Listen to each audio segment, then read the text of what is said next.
गणपते नमः विघ्नहर्ते नमः मंगलमूर्ते गणगणाधिपते नमः।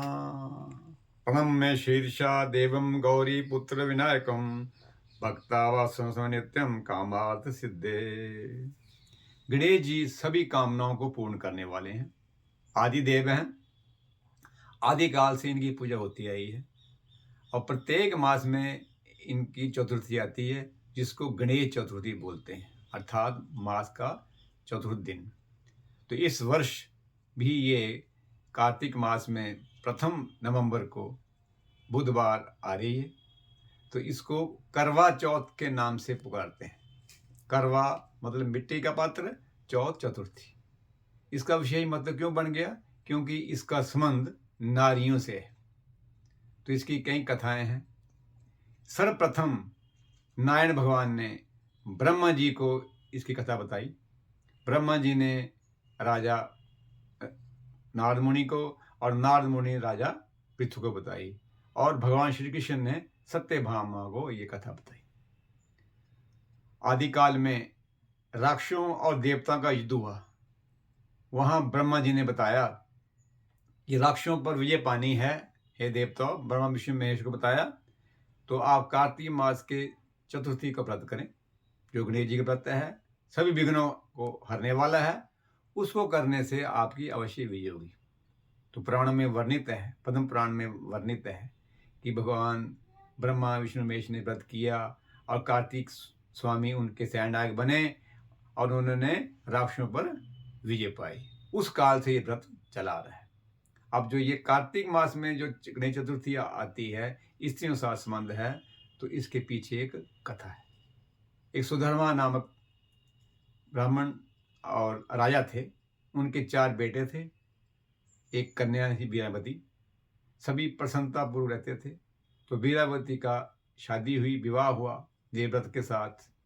कुछ समय के बाद देवव्रत को सांप ने काट लिया। तो सारे राज्य में हाहाकार मच गई, सभी दुखी हुए। तो उसी समय देवयोग से पुलस्त्य ऋषि वहां पहुंचे। उन्होंने कारण पूछा। राजा ने बताया कि इस प्रकार मेरे जमाता को सांप ने काट लिया है। तो हे ऋषिवर, हमें बताइए कि पुत्री ने कौन सा पाप किया जिसे ये सजा उसे मिली। तो पुलस्त्य ऋषि ने अपनी शक्ति से, अपने देवयोग से देखा कि इस कन्या ने अज्ञानवश ये कार्तिक मास के चतुर्थी का व्रत नहीं किया था, जिससे उसे ये दुख मिला। तो उपाय बताया कि इस बालक को, इस अपने दामाता को तेल में रखें साल भर। जब कार्तिक मास की चतुर्थी आएगी तब ये कन्या विधिवत व्रत रखे। उसने वैसे ही किया, विधिवत व्रत रखा, भगवान गणेश जी का पूजन किया। उससे उसका पति पुनः जीवित हो गया। तो ये व्रत कैसे होता है? जो 1 नवंबर बुधवार को आ रहा है, प्रातः ब्रह्म मुहूर्त में नारियां उठती हैं और भगवान गणेश जी का स्मरण करते हैं। उसके बाद ब्रह्मा विष्णु महेश का पूजन करते हैं और सुंदर वस्त्र पहनकर भगवान का स्मरण करके ये व्रत किया जाता है। तो इस व्रत को करने की विधि क्या है, इसमें क्या क्या सामान आता है? जैसे सिंदूर, कुमकुम, मौली, अश्वगंध, कंघी, सफ़ेद फूल, लाल फूल और ये चंदन, ये सभी सामग्री भगवान विष्णु को चढ़ती है। और साथ ही गणेश जी को मोदकों का, लड्डुओं का भोग लगता है। उसमें हाँ, दूर्वा विशेष रूप से लगती है, पान का पत्र होता है। सभी स्त्रियां बैठकर गणेश जी की आरती कथा ब्राह्मणों से सुनती हैं और अपने जो कुल की वृद्ध महिलाएं होती हैं उनको वस्त्र, अन्न दान इत्यादि करती हैं।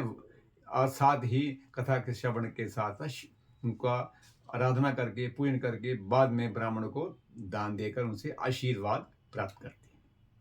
तो इस वर्ष ये शाम को इसका रात को 6:20 से 9:09 तक इसका मुहूर्त होगा, जिसमें ये इसका उनका गणेश जी का पूजन का विधान है। वो पूजन करेंगे, उससे संतान, स्त्री, सुख मिलता है। अर्थात औरतों के सौभाग्य के लिए व्रत है।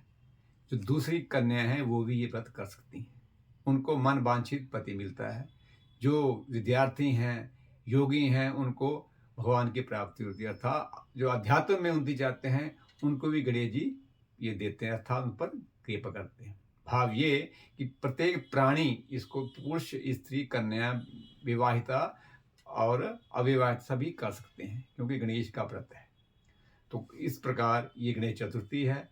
इसको करने से औरतों के सौभाग्य की रक्षा होती है, संति की रक्षा होती है और सारा वर्ष सुख समृद्धि मिलती है। इस करके इस व्रत को अवश्य ही करना चाहिए और भगवान गणेश जी की पूजन करनी चाहिए। और रात्रि को ये चंद्रमा को अर्घ दिया जाता है।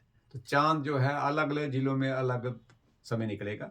जैसे गुरदासपुर है रात को 8:12 पर, अमृतसर 8:11 पर, जम्मू 8:20 पर। इस पर अलग अलग स्थानों पे अलग चंद्रमा देखेगा। तो उस चंद्रमा को अर्घ देकर उसमें अक्षत, गंध, पुष्प ये डालकर अर्घ दिया जाता है। उसके बाद जो है ये व्रत का उपारण होता है और दूसरे दिन जो है ब्राह्मणों को भोजन दिया जाता है। इस प्रकार ये गणेश चतुर्थी का व्रत है जो सभी मनोकामना पूर्ण करने वाला है, स्त्रियों के सौभाग्य की रक्षा करने वाला है। श्री गणेश भगवान की जय। भगवान गणेश सभी को आशीर्वादित करें। नमस्कार।